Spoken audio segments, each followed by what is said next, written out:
Notamment la carte que j'ai des Gilets jaunes ne correspond à aucune cartographie politique. Et ça correspond bien à ce que disent les Gilets jaunes. Ils disent bien, nous ne faisons pas de politique, ou nous n'avons jamais été jusqu'ici, certains mentent, mais fondamentalement, il n'y a pas de parti politique derrière. Tout dans un mouvement justement qui pourrait être récupéré, il ne sera peut-être pas forcément, mais par du populisme de gauche. C'est un mouvement pauvre contre riche, et ça, c'est le populisme de gauche, si vous voulez. Le populisme de droite, c'est plutôt, et là, on est obligé de le dire, les pauvres contre les plus pauvres que sont les migrants. C'est ça le thème dominant pour l'instant du populisme de droite. Donc là, c'est un mouvement, si on veut l'analyser, il est beaucoup plus proche du populisme de gauche que du populisme de droite.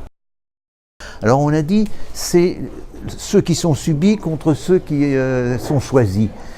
C'est pas non plus des bons termes, parce que ceux qui sont restés, ils l'ont aussi choisi. Dans la diagonale du vide, ils aiment les endroits souvent où ils sont nés, où ils ont leurs amis et tout. Donc subis, c'est vraiment un peu fort.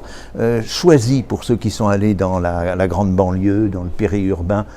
Oui, c'est un choix, mais sous contrainte. Leur famille s'accroissait, ils voulaient un pavillon. Alors le choix, c'est le pavillon, mais la contrainte, c'est qu'ils n'avaient pas assez d'argent pour avoir une surface suffisante pour leur famille. Donc finalement, Macron a dit la vérité sans le vouloir. C'est-à-dire, il a dit l'autre soir, il a dit « je suis populiste ». Est-ce que vous avez, quand il était en face des maires?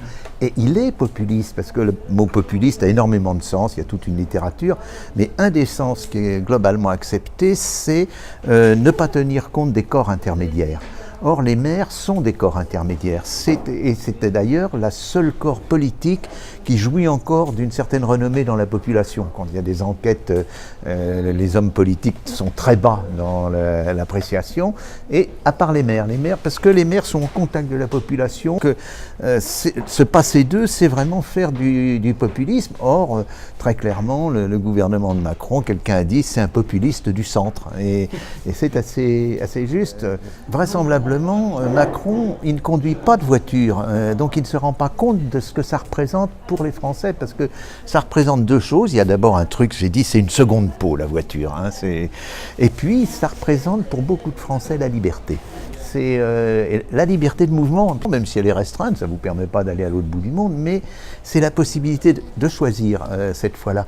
Et quelqu'un comme Macron et la plupart de ses conseillers ministres ne s'en rendent pas compte, parce qu'ils font hop, comme ça, et puis il y a un chauffeur qui arrive, et puis qui va s'occuper de tout. Ben oui, c'est un vrai problème, c'est-à-dire il n'y a pas de... il y a la rupture entre ce qu'on appelle de plus en plus le haut et le bas, ou bien, si on est un populiste de gauche, on dira entre le peuple et les oligarques. Voilà la formule.